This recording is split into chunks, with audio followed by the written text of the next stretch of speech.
What page is that on? There it is. Whew. There can be, yeah. The Butterfly-ish one or the Coliseum one will be the first boss, then Hornet gets captured for being weaker. Yeah, could be that. Could go that way, Clockwork. That's true. All right, we're going to use a thing. We are going to use a thing for this. I need 1.5 cups of unsweetened cocoa powder.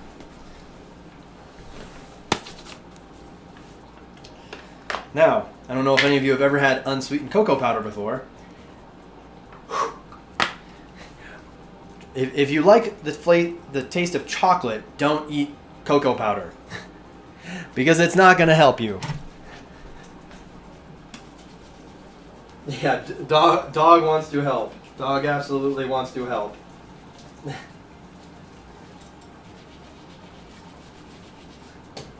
Peggy is best doggo, and she wants to help.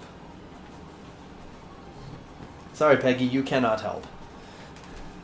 Unfortunately, you has no hands or opposable thumbs.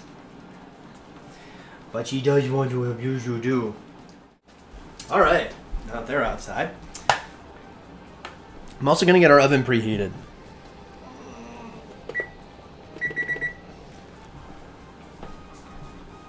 Now my oven should be able to get preheated before this is all done, but I'm just getting this together all the same. Actually, let me just keep this like this. So it's gonna be more flour anyway. I wonder if we're going to get some kind of interactions or live events in the overworld like the bugs in one village hiding from the skull spiders thingy. Could be. We could get something like that. Like there's a bit more of a lively, persistent nature to the world.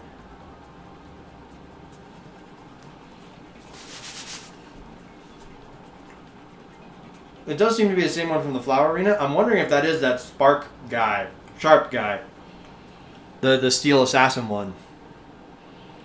Or the Solar Bud flying off on a night rest at the bench in that one city. Yeah?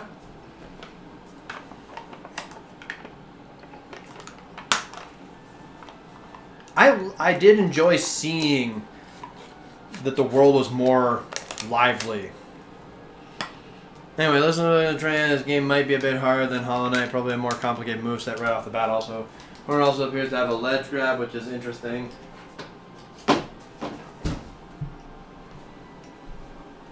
Certainly helps with movement. If she does actually have a ledge grab. More options I'm a big fan of. I just hope there are no first-time roadblocks like Soulmaster. Or Watcher Knights. Good old Watcher Knight. Alright, so this is something brand new to me, actually. With this particular chocolate cake recipe. I've never done this before. What we're going to be doing is we're taking this cocoa powder. I need a new towel. This one's a bit too wet now. A bit too damp.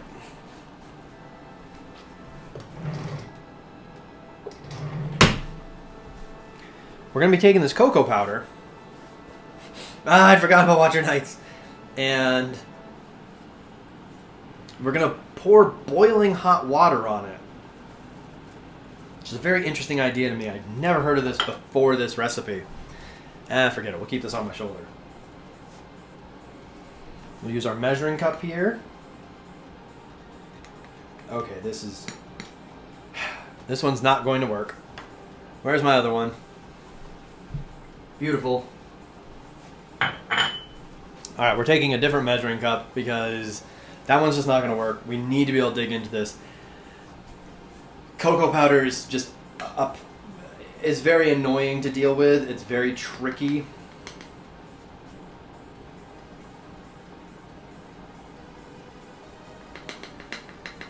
It's kind of sticky.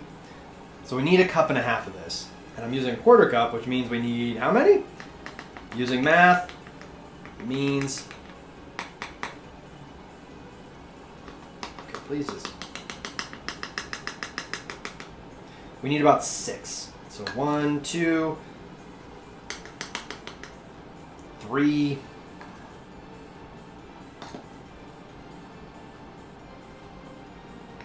4, Okay, get out of there.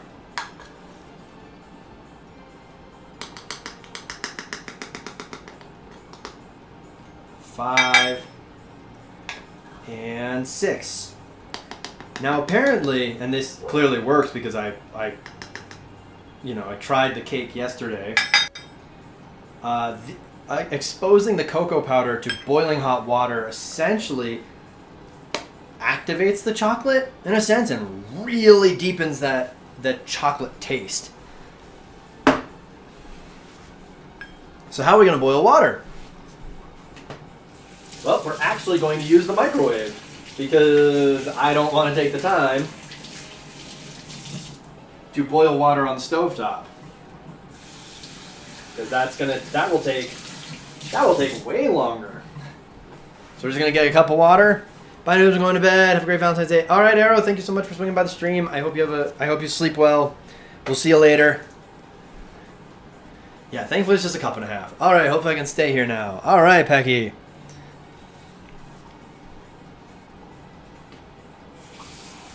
So let's get our 1 cup of water. I'm gonna put this in the microwave. Oh gosh. Well, that just happened. Whew.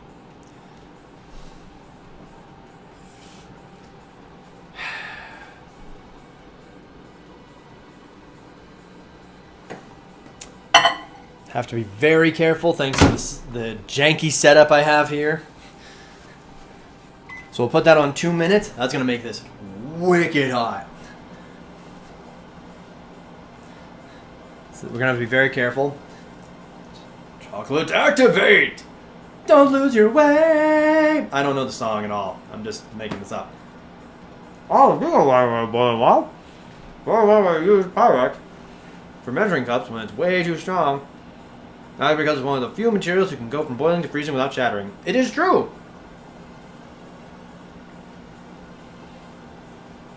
Yes, Pyrex is an incredible glass that can withstand extreme temperature shifts rapidly. Can handle extreme rapid temperature shifts. Which is, yeah, why we use Pyrex for nearly everything.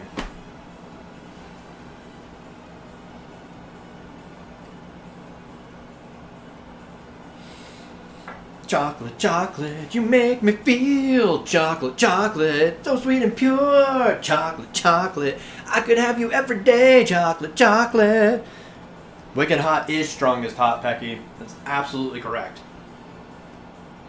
So what we're going to do with this boiling hot water is we're going to pour it all over this chocolate.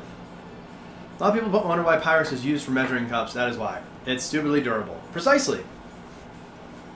Pyrex is also used for a lot of glass baking dishes you see. Like if I was making brownies today, you'd see me using a Pyrex glass baking dish. I only boil noodles in carbon full iron casing. Okay. Clearly didn't do a good enough job of cleaning this. Curse you, flour, and your incredibly sticky properties when wet. Even though I've managed to shatter a Pyrex cup. It can be done. My grandmother one time managed to figure out how to shatter anything. That's kind of hilarious. Okay. Alright, gonna have to be very careful. This is probably one of the most dangerous portions of the day. Here we go.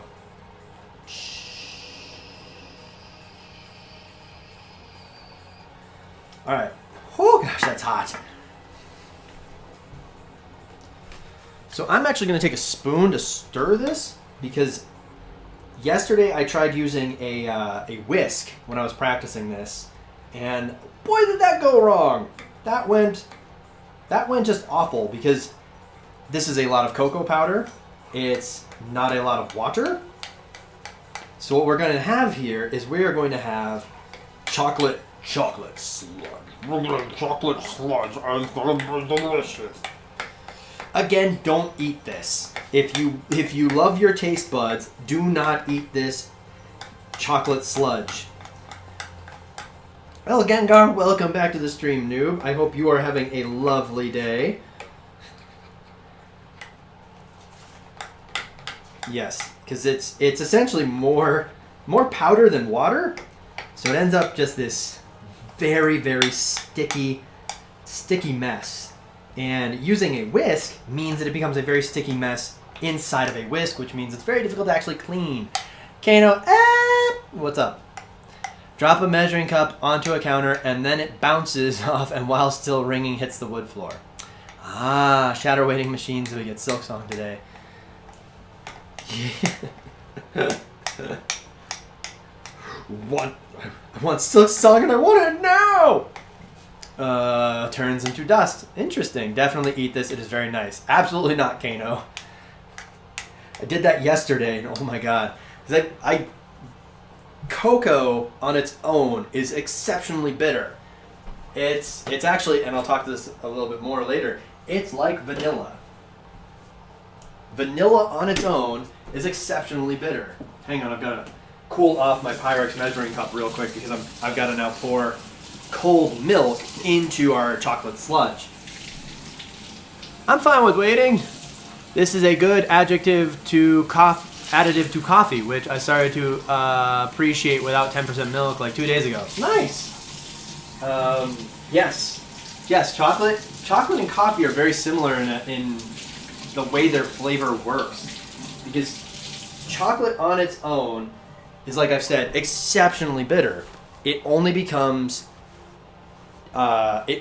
sugary sweet once you add sugar to it. Like, you have to give it sugar, otherwise it will just stay bitter as heck.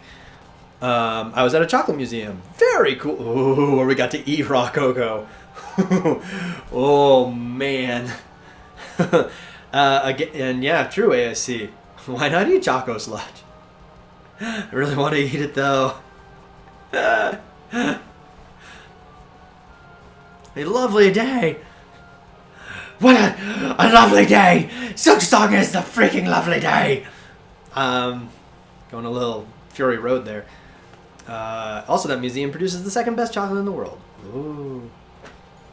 Anyone here has tried 90% chocolate, dark chocolate, you know how bitter chocolate is. Yes, I have attempted. One, I've eaten this. Whoops. So that's 100%. And two, I tried a 99% bar a long time ago. It's like, whoa, I love dark chocolate. 99%, that sounds amazing. And I took a bite of that and just went, why chocolate? Why have you betrayed me? Yeah. So, it requires milk. In this case, again, we are a dairy-free household predominantly, so I'm going to be using soy milk. In this instance, you can swap out milk for milk. The recipe itself, I think, explicitly asks for whole milk. I'm not going to give it whole milk. I'm going to give it soy milk because I can for this. This is meant to, one, make this no longer chocolate sludge, but a chocolate soup, and more importantly, cool this down, because we don't want to add this to our mix when it's still boiling hot. That would actually break our batter later. So adding refrigerated milk to it is going to help cool it off faster, so we'll be able to use it later. And by later, I mean within like the next 5 to 10 minutes. So that's actually how quick this recipe is. This is a cake recipe. There's no yeast. The leavening agents we're going to be using in this cake recipe are baking soda and baking powder. Those are not organic materials. We don't need to give it any time for yeast. No, exactly, Kano. There's no yeast, none of that. It's just mix the ingredients and pour them into the pan and bake. So that's why I actually, I wanted to do something that's kind of celebratory because it's Valentine's Day. Why not?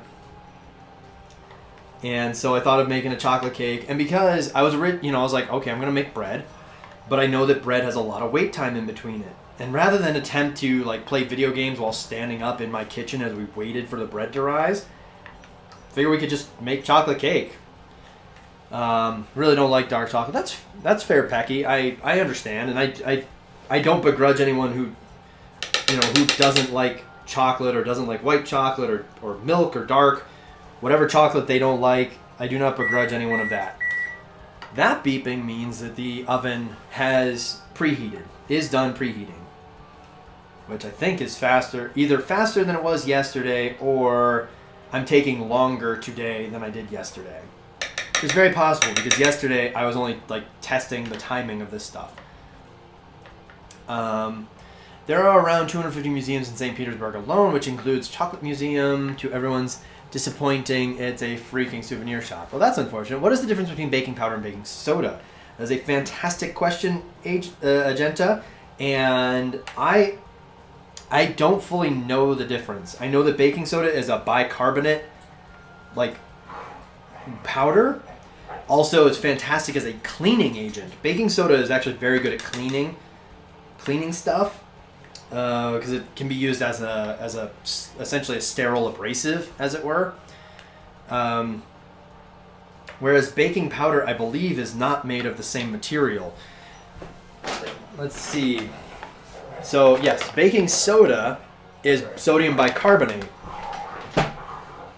Baking powder is a mixture involving some phosphates. So it's a mixture involving cornstarch, baking soda, sodium aluminum sulfate, and monocalcium phosphate. So there's a few more elements to this one, which I think then I do know that they cause the the rise in dough to work differently and to activate a little bit differently.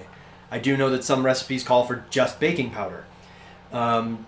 Typically, cookies will call for just baking powder.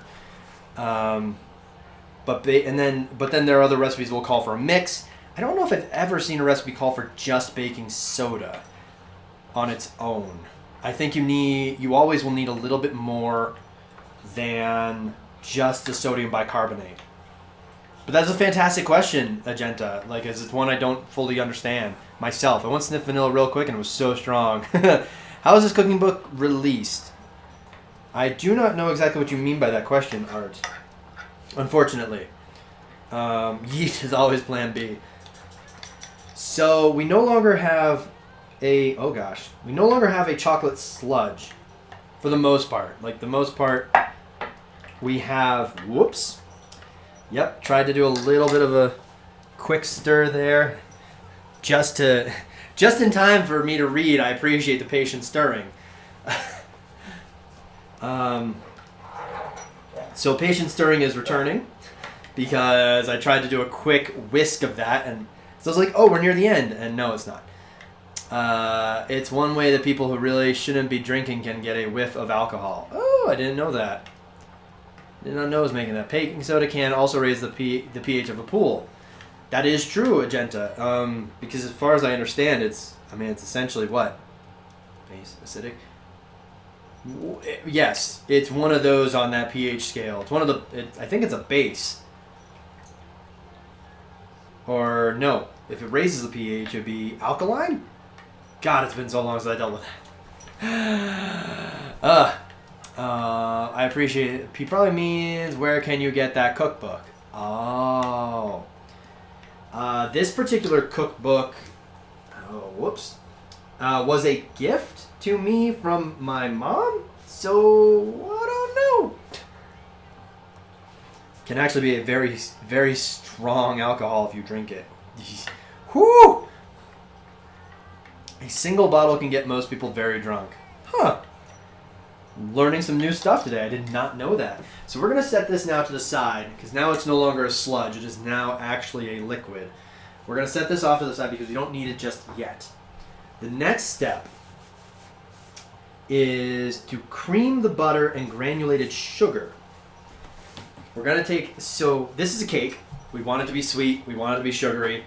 So we need butter. We need sugar. We're going to see that we're going to cream these together in our mixer.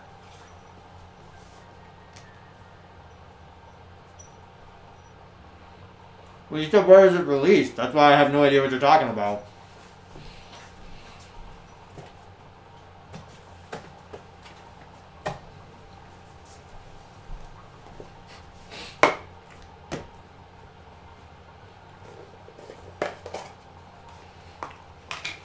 Now, this recipe calls for the cake recipe calls for 9 ounces of butter.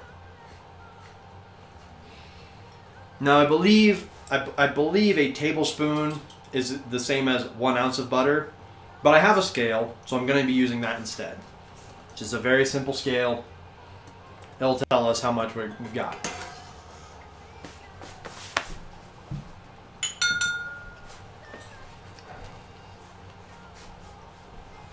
I don't need this right now.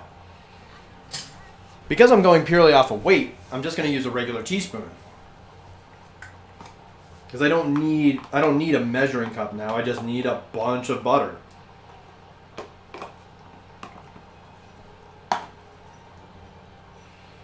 And they specify this butter you want to have at room temperature because we're going to be mixing it with sugar.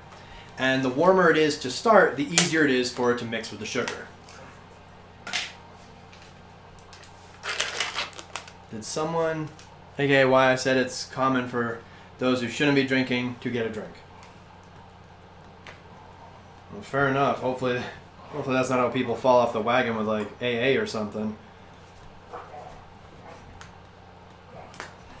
Did someone puffed chicken? Did someone did puffed chicken or what? Huh? Art, you are speaking crazy. I have no idea what's going on anymore. Vanilla extract based on a quick Google search is 35% alcohol. It's also quite lethal at times based on your age. Well, yeah, that level of alcohol content is fairly dangerous for, I'm guessing very young people, like babbies and such. I had no idea that some vanilla was at that level of alcohol content, though. That is, like brandy and rum are at like the 45%, alcohol by volume. So this fact that vanilla extract can be just a few steps underneath that is amazing. Just a little bit more butter and we will be... By the way, you can see just how much butter I'm putting onto the scale. This is 9 ounces of butter. Alright, wipe off my hand because butter... Welcome back, Hypersonic, because a buttered finger is very... Okay, good, I cleaned that out. It's very slippery. And you don't want the buttered finger to be slippery right now. You need to get all that butter into our dish, so I'm even going to do a little bit of a scraping here. Just to get that 9 ounces of delicious fat into there. We're going to get those rinsing. And we're going to move on to the next step, which requires...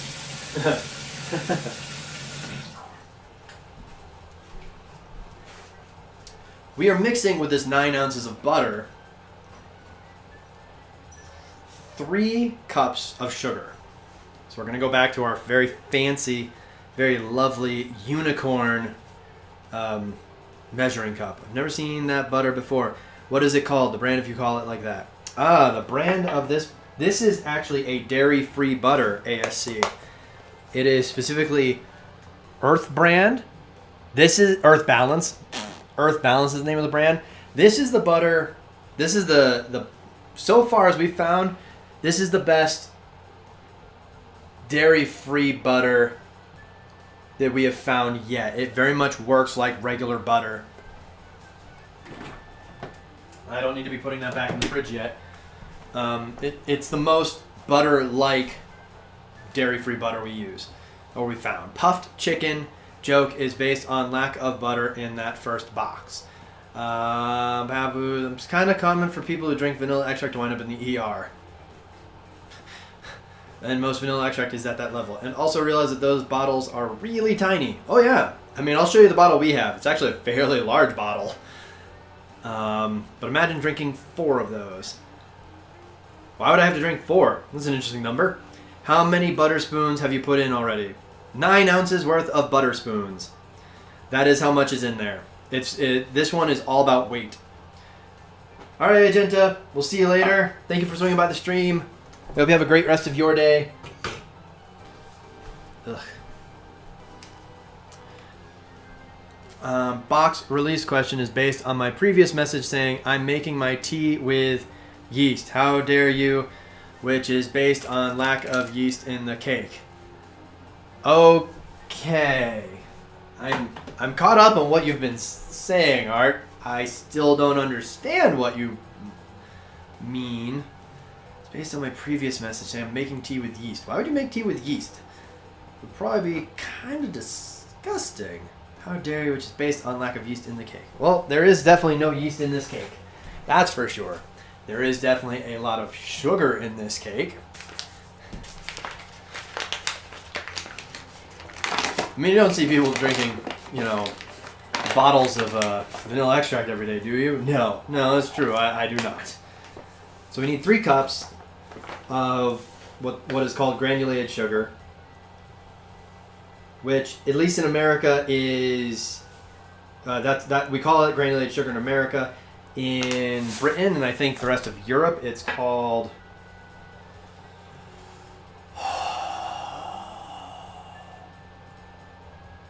caster sugar, I think. I think caster sugar is our granulated. Either way, you can use a variation. You can use a variety of sugars provided it is finely ground sugar. Not to the point where it's powdered sugar, but that it is still at least that it is smaller pieces than like turbinado. You don't want something that's really large crystals. You want it kind of the same, essentially you want it kind of the same coarseness as like iodized salt.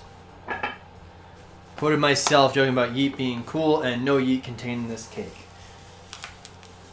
Oh, okay. I think I've now that you've explained this a lot, Art, I think I have finally caught up. So we gotta take our 3. I think I finally caught up. But man, I gotta admit that sometimes you have typos in what's going on, and sometimes chat's moving so fast that I'm actually not able to keep up. So, there are times where I'm not seeing everything, which is why I get so confused at times. Whew. And just a little bit more sugar because we're almost there. We're almost at 3 cups. There we go. Got 3 cups. Let's pour this all in there. We're going to be going back to our lovely paddle attachment because we're trying to mix this and essentially whip this into a lovely, because we start with this where it's just, there's chunks of butter, there's sugar everywhere. We're going to whip this into a nice, light, fluffy mixture. And then after that, once we get it to that point, we're going to start putting in the eggs. So this is why I was saying earlier that the bread is kind of the bread that we are making today is kind of a simpler recipe than what we're doing now. Mainly because the list of ingredients in the bread is way shorter. Where are my eggs? Oh, right, I was supposed to get my paddle attachment. So I'm going to set the eggs out right now. I'm here eating instant noodles because I can't cook. That's fair, ASC. I made ramen last night using ramen instant noodles on top of a bunch of other things. But I do use them because they're wonderful, and making ramen from scratch is a real pain in the butt to me. I've done it. I have done it in the past. It's just, it takes a lot. Ooh, made a chicken stir fry earlier. That's awesome, Hypersonic. That is, you reminded me. That's what I'm making for dinner tonight. Whoops, let me get that chicken out of the freezer so we can start defrosting.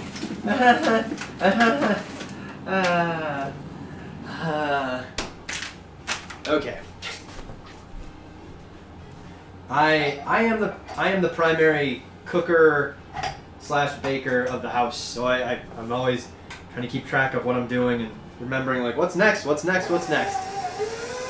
we're gonna get that mixing up now. Chunks of butter and sugar taste better than they look. Still worse than fresh clotted cream.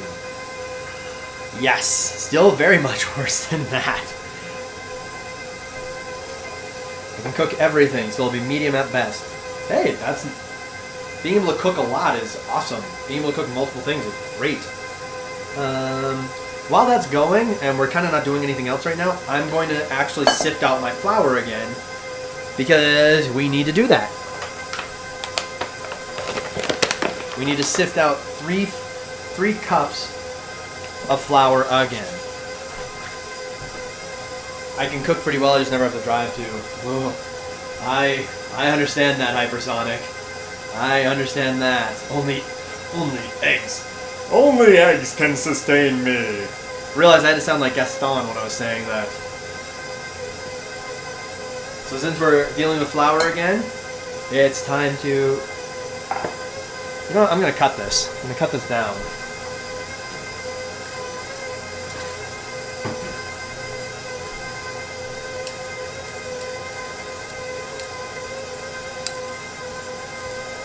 Here's a quick little life hack.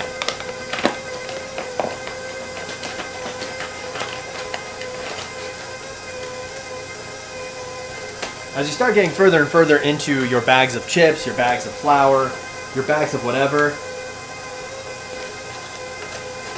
just cut them down.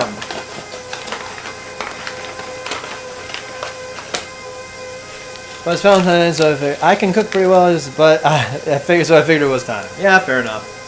Eating a spoon of butter must be quite uncomfortable. God, I imagine it is. I've never tried it. I have never tried eating a spoonful of butter.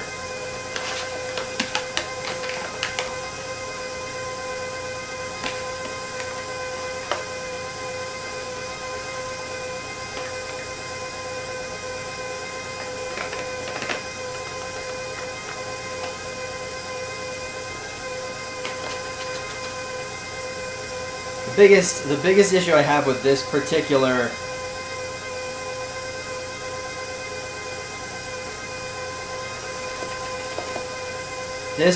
measuring cup is that it is a 1 cup measuring cup, but the 1 cup is like not at the top.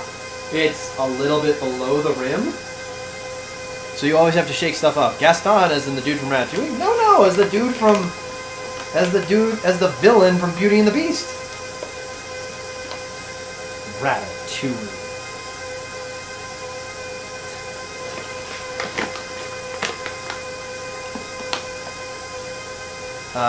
Healthier than eating fresh clotted.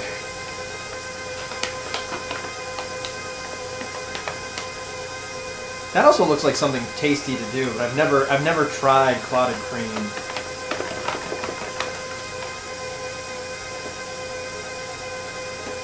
Always looks like an interesting thing to try, but I've never tried it myself. Let's do that. There we go. Got our three cups of flour. Now again, this is the same amount of flour we put in our bread.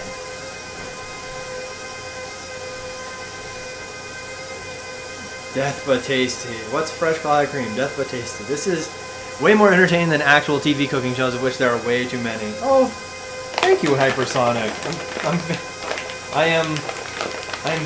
I'm touched to hear that.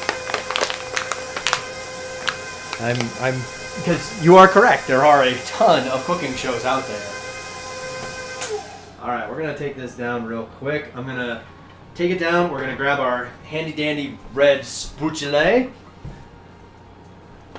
and we're gonna I'm gonna wipe down the sides. Make sure, this is definitely a step where you really want to make sure that, you know, I've been harping on the importance of ensuring that everything is mixing together well. In this case, with like a cake batter, it's pretty much imperative that your sugar and your butter combine properly and combine entirely. Because what you're going to end up with, and it's something you won't really end up with bread, because you have to knead the bread, you have to knead the dough, so you're going to kind of work that out already. But with a batter, you don't really have that opportunity. There's not that extra step of like literally getting your hands in there and kneading it and whatnot. But if you don't make sure that everything is properly mixed together, you'll end up with a really strange cake batter by the end of it, with like clumps in it. And by clumps, I mean unintended clumps. It's not like you're going to be working with like fruit and you wanted to have a fruit clump in there. No, it'll just be clumps in the batter, and that's just, ugh. So I'm gonna scoop the sides, really make sure that the bottom of the bowl is getting mixed in with everything here. All too often, in earlier experiments with this mixing bowl, which by the way is a refurbished KitchenAid mixer, so it's not brand new, nothing. We cannot afford that level of fancy. These things are quite lovely, but you can see from here, you can see the texture of this has already changed. It's now looking more like a whipped cream rather than just butter and sugar. I'm gonna set this down over here. You want this to be as mixed as possible. You really want that, because you don't want to bite into a chunk of your, piece of your cake, and you come away with like something that just powders in your mouth. But a lesson I've learned with this bowl is, with this particular stand mixer, is that sometimes it will miss the bottom. For whatever reason, it just won't pick up what's on the bottom. So, like in other times, I've gone to pour like a banana bread batter, and I go pour it in, and as I pour it in, at the very bottom, there's like this just massive extra like banana juice that didn't get actually properly mixed in. And it's just like, no. So I pour it into the, you end up pouring it into the tin, essentially, the cooking tin. And then I try to like mix it within the cooking tin just like one more time to just get it all together.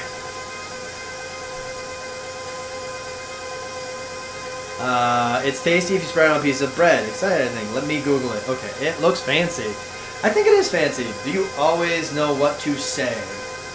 Is that to me, ASC, or is that to art? The texture of pod cream, the texture of death. And Hypersonic, thank you so much for the follow. Welcome to the Twitch League of Noobs. I greatly appreciate it. Thank you so much. I hope you enjoy your time here. Alright, so that's good and mixed. Well, that's to me. No. Do I always know what to say? No. No. Time to crack 5 eggs into here. The way this recipe works out is they explicitly state to wait for the eggs to completely mix in before you add the next egg. And it seemed to work really well yesterday, so that's a method I'm going to be using a lot in future cake bakes as well, even if the recipe doesn't exactly call for that.